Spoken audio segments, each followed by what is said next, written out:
وہ سب محسوس ایسا ہوتا ہے، بلکہ اکثر دیکھا گیا ہے، آپ کی بھی آبزرویشنز رہی ہوں گی کہ شادی کے بعد جب تک کنوارا تھا نا بیٹا، تب تک بڑا ادب لحاظ سب تھا والدین کا.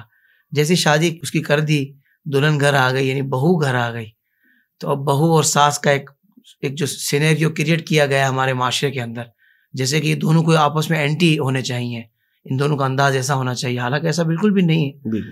تو حضرت یہاں سے معاملہ بگڑنا شروع ہوتا ہے، اور پھر ایک وقت ایسا آتا ہے کبھی اس بیٹے کو والدہ کی غلطیاں لگ رہی ہوتی ہیں، کبھی بیگم کی لگ رہی ہوتی ہیں، کبھی کبھی زیادہ والدہ کی لگ رہی ہوتی ہیں، کیونکہ وہ تو زلفوں کا اسیر ہو چکا ہوتا ہے بعض اوقات.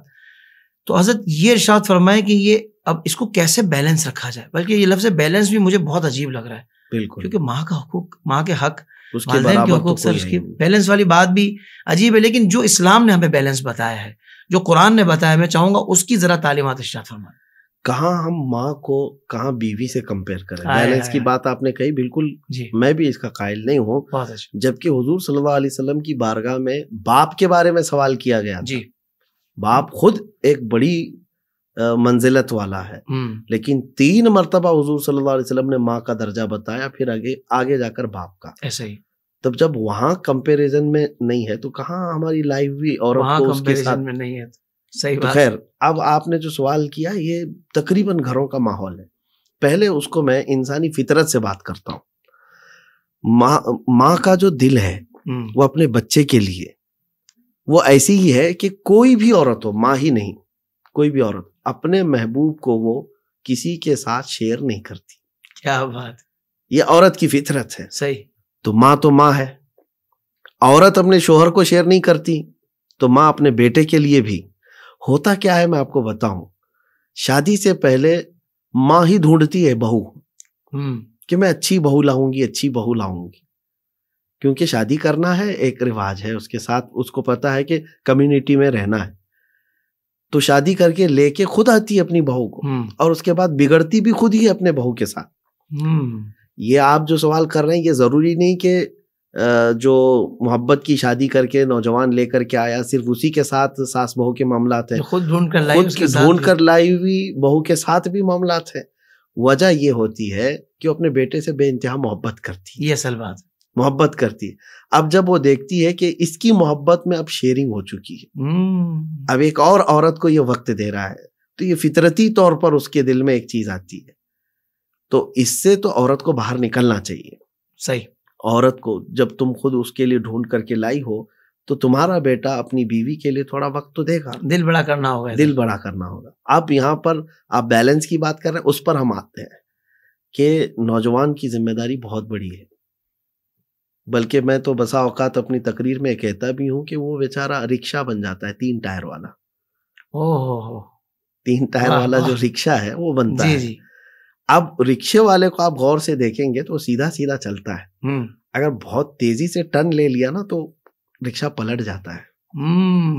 اس کو بہت تیزی سے ٹرن نہیں لینا ہے کسی بھی طرف، رائٹ ہو کہ لیفٹ ہو. بلکہ رکشے کی آپ نے بات کی حضور، تو میں ایک چھوٹا سا جملہ میں بھی لگا دوں کہ کوئی گڑھا آ جائے نا تو اس کو 3 ٹائر اس طرح گزارنے پڑتے ہیں کہ پہلے آگے والا نکالے گا، بالکل، پھر پیچھے والے کے دونوں کے درمیان سے نکالنا ہے. یعنی اتنی اس کو محتاط رہنا پڑتا ہے. ٹرن بھی لینے کے لیے خاص طور پر اس طرف کا ٹرن لے رہا ہے تو بہت آہستہ سے ٹرن لے. واہ واہ واہ.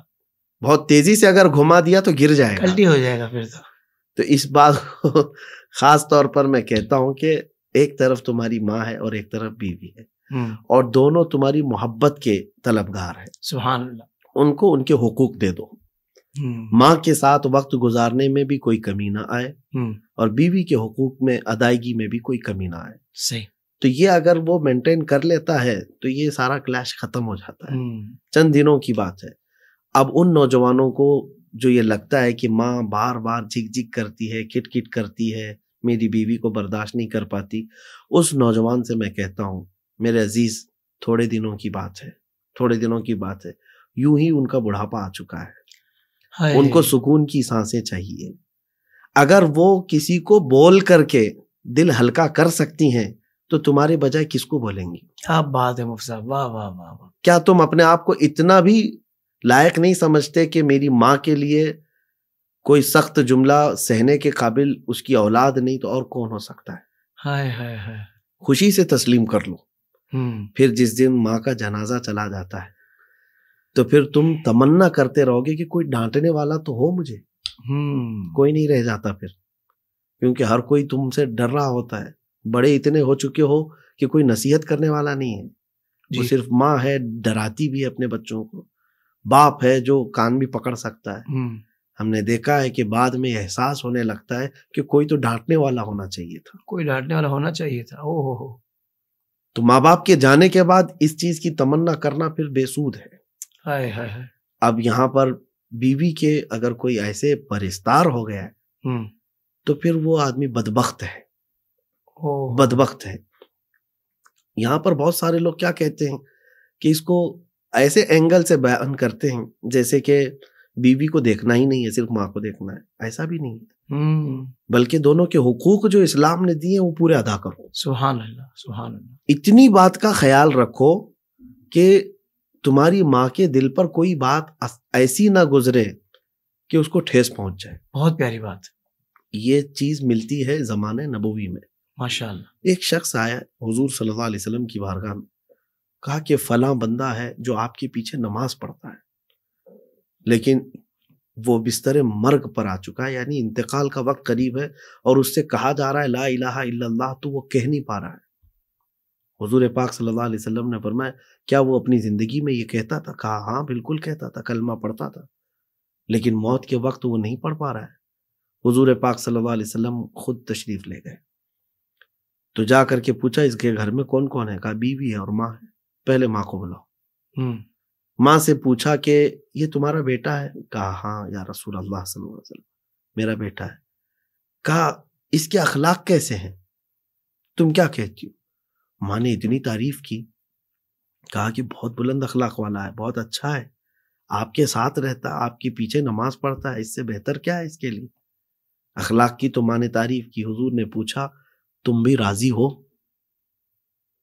تو اس خاتون نے کہا یا رسول اللہ میں راضی نہیں ہوں اس سے. اللہ اکبر. میں اس سے راضی نہیں ہوں. وجہ کیا تھی؟ رسول پاک صلی اللہ تعالی علیہ وسلم نے پوچھا تو خاتون کہتی ہیں میرا اکلوتا بیٹا ہے، نازوں سے پالا ہے، اس کو نظروں سے غائب ہونے نہیں دیتی، اور جب یہ جوان ہوا تو اس کی مرضی سے، اس کی خوشی کے اعتبار سے بہو لے آئی، لیکن جب سے یہ شادی کر کے گھر لایا اپنی عورت کو، باتیں ہوتی ہیں کبھی بھی تو اپنی بیوی کی بات کو ترجیح دیتا ہے، میری بات کو ہلکا کر دیتا ہے. یا اللہ، مجھے یہ ٹھیس پہنچتی ہے. اور بلکہ وہ ایک طویل حدیث ہے کہ بچپن میں بہت ساری مشقتیں جو ماں نے اٹھائی وہ سب بیان کیا ہے. کہا آج میرے جملوں کو اور میرے الفاظ کو یہ ہلکے میں لیتا، اپنی بیوی کو ترجیح دیتا ہے. یہ مجھے بہت قلق ہوتا ہے. اب سنیں آگے کی بات. رسول پاک صلی اللہ علیہ وسلم نے فرمایا ٹھیک ہے تم اس کو معاف کر دو. خاتون نے پوچھا کہ آقا یہ آپ کا مشورہ ہے یا حکم ہے؟ حکم ہو تو پھر اس کے خلاف جا نہیں سکتے. حضور پاک صلی اللہ علیہ وسلم نے فرمایا نہیں میرا مشورہ ہے. تب خاتون نے کہا دل نہیں مانتا. اللہ اکبر. دل نہیں مانتا، مرنے کے قریب ہے. ماں کا دل کبھی دکھ جاتا ہے نا تو ایسے بھی حالات آ جاتے ہیں. تو حضور پاک صلی اللہ علیہ وسلم نے فرمایا کہ اس کے لیے لکڑیاں جمع کرو، آگ لگاؤ اور ڈال دو اس کو. ماں نے کہا آقا میرے سامنے میرے بیٹے کو جلایا جائے گا؟ آپ نے فرمایا وہاں جلنے سے بہتر ہے یہاں جلے. ماں جب اس سے راضی نہیں ہے تو ماں کا دل پسیج گیا، پھوٹ پھوٹ کر رونے لگی. کہا نہیں میں نے سب اس کو دل سے معاف کر دیا. اللہ. ادھر ماں نے اتنا ہی کہا تھا، بیٹے کی زبان سے کلمہ طیبہ جاری ہوا. اللہ اکبر. میرے عزیز نوجوانوں سے میں کہتا ہوں کہ یہ تمہاری آخرت ہے، صرف دنیا ہی نہیں ہے، تمہاری آخرت ہے. اپنی زندگی کو خدا را اپنے ماں باپ کی نافرمانی میں برباد نہ کرو، برباد نہ کرو. میں کئی اپنے بیانات میں اس چیز کو بھی ذکر کیا ہوں. حافظ صاحب میں آپ کو بتاتا ہوں ایک واقعہ ایسا ہے جو مجھے ہلا دیتا ہے. میرے ساتھ جو پیش آیا تھا، ایک بیوہ خاتون ہے وہ جو گھروں کے کام کرتی تھی. صحیح. ایک ہی بیٹا تھا، اوباش ہو گیا تھا، بدماش ہو گیا تھا. جوانی تھی، ابھی 16-17 سال کا رہا ہوگا. اس خاتون نے آ کر مجھ سے شکایت کی تھی کہ میں اس کا باپ بہت چھوٹی عمر میں انتقال کر گیا ہے، بہت مشکل سے اس کو میں نے پالا ہے. پڑھانا چاہتی تھی, پڑھا بھی لی, لیکن اب ایسا ہو گیا کہ رات بھر اوباشوں کی صحبت میں برباد ہو گیا. میرا دل دکھتا ہے اور میں بیمار ہو چکی ہوں صرف بیٹے کے غم میں. اور زندگی آدھی نکال دی لوگوں کے برتن مانج کر کے, گھروں کے کپڑے دھو کر کے. مجھے یہ بات بہت لگی تھی, تو میں نے سوچا کہ اس کے بیٹے کو بلاؤں. بیٹے کو میں نے بلا کر کے کئی دن تک ساتھ بھی رکھا تھا اور نصیحت کیا تھا, دیکھیے ہمارا کام ہے لوگوں تک پہنچنا, اور باقی ان کے دلوں کو پگھلا دینا یہ رب تعالیٰ کی شان ہے. وہ نوجوان بچہ آج بھی موجود ہے, وہ موجود ہے, اور کئی مرتبہ میں نے اس کا یہ ذکر کیا ہے. وہ رویا میرے سامنے اور کہا میری ماں بیوہ ہے اور بہت کچھ دکھ دیکھے ہیں اس نے, صحیح ہے میں بگڑ گیا تھا, میں توبہ کرتا ہوں, میں جا رہا ہوں کام پر. ہمارے علاقے کا بڑا شہر ہے, وہاں پر کام پر گیا, جاب لگ گئی تھی اور بڑے چاہ کے ساتھ اس نے کام کیا. مہینہ بھر ہوا, پہلی سیلری آئی, پہلی سیلری لے کر کے وہ گھر آیا کہ ماں کو سب سے پہلے دوں گا. کہ اولاد کے سے ماں چاہتی کیا ہے کہ اس کے ہاتھوں کی کمائی کا ایک لقمہ کھا لوں. اور جب وہ پہنچا تو گھر پہنچا تو دیکھا اس کے گھر کے اطراف بھیڑ جمع ہے. لوگوں سے پوچھا تو پتا چلا رات کو اس کی ماں کا انتقال ہو چکا ہے. وہ جو اس کی تنخواہ تھی ماں کے قدموں میں رکھ دیا اور اسی طرح سے اس کا جنازہ اٹھایا گیا. وہ نوجوان تڑپتا ہے آج کہ زندگی بھر میں اپنی ماں کو اپنے کمائے ہوئے ہاتھوں سے ایک لقمہ نہیں کھلا سکا, اور وہ میری ماں لوگوں کے برتن مانج کر کے کپڑے دھو کر کے مجھے کھلاتی رہی. کسی اور کی زندگی میں یہ معاملہ نہ آئے. اس نے مجھے کہا تھا کہ آپ تقریریں کرتے ہیں, بہت نوجوان سنتے ہیں, یہ بات ان کو پہنچائیں کہ میری زندگی اب ایسی ہو چکی ہے کہ مرنا چاہوں تو موت نہیں. کہ میرے سامنے بار بار میری مظلوم ماں کا چہرہ آتا ہے کہ جو لوگوں کے جھوٹے مانجتی تھی اور لا کر مجھے لقمے کھلاتی تھی, اور میں ایک ایسا نکما تھا کہ میں اپنے ہاتھوں کی کمائی کا ایک لقمہ اس کو زندگی میں کھلا نہیں سکا. اور ایک بات میں حافظ صاحب آپ کو بتاؤں, والدین جو ہے غیرت مند بھی ہیں. ایسے نہیں ہے کہ وہ لالچی ہیں, بھوکے ہیں کہ تم کماؤ گے تو ہی پلیں گے. یہ صرف اور صرف ان کا شوق ہے, ورنہ تو زندگی بھر کمایا ہے, کھلایا بھی ہے, اور ان کو پتا بھی ہے گھر چلانا, لیکن صرف ایک آس ہوتی ہے نا, تمنا کہ میرے بیٹے کے ہاتھوں کی کمائی کھاؤں. واہ واہ, بس بس اتنا شوق ہوتا ہے. نوجوانوں سے میں یہی کہتا ہوں کہ جب تک وہ موجود ہیں ان سے جنت خرید لو. سبحان اللہ. اور ایک بہت بڑے بزرگ ہیں, فرماتے ہیں کہ انسان کی زندگی کا سب سے برا دن کب شروع ہوتا ہے پتہ ہے؟ بچے جو ہوں گے وہ غور سے سن لے میری اس بات کو. سب سے برا دن جس دن ماں اور باپ اپنے بیٹے سے بات کرنے میں ڈرنے لگ جائیں, اللہ, اس کا برا دن شروع ہو چکا ہے. اللہ اکبر. کہ میں یہ کہوں گی تو پتہ نہیں بیٹا کیا بولے گا ابھی. باپ یہ ڈرنے لگ جائے کہ میں اگر اس کو تھوڑا سا بولوں گا تو الٹا کچھ غصے میں نہ آ جائے, گھر چھوڑ کے نہ چلا جائے. ماں باپ جس دن تم سے ڈرنے لگ گئے اس دن تمہاری زندگی کا بہت برا دن شروع ہو چکا ہے. اللہ. کچھ کو ایسا لگتا ہے کہ میں ماں باپ کو ٹھنڈا کر لوں گا, ڈرا لوں گا.